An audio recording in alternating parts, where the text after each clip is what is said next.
safely home and out of reach of the South African courts. Sudanese President Omar al-Bashir, who's wanted by the International Criminal Court for war crimes, left South Africa after attending an African Union summit, despite a High Court order that he should stay in the country until it ruled on whether or not he should be arrested. The impact of his leaving can be regarded as defeating the ends of justice or committing contempt of court, because he is a member of United Nations, apart from being a member of AU and being the head of state, but his country is part of United Nations. The court has now ordered the government to investigate how al-Bashir returned to Sudan.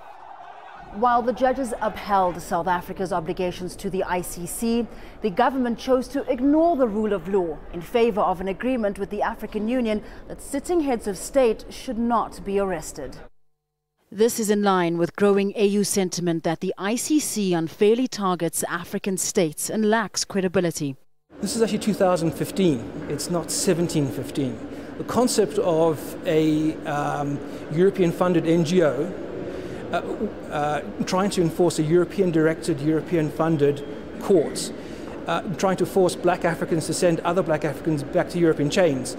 That's over. That's just a sort of incredible sort of travesty. The AU intends to set up an African Court of Justice, but there's been no indication yet if that court would take up the allegations against al-Bashir. Fahmida, Al Jazeera, Johannesburg.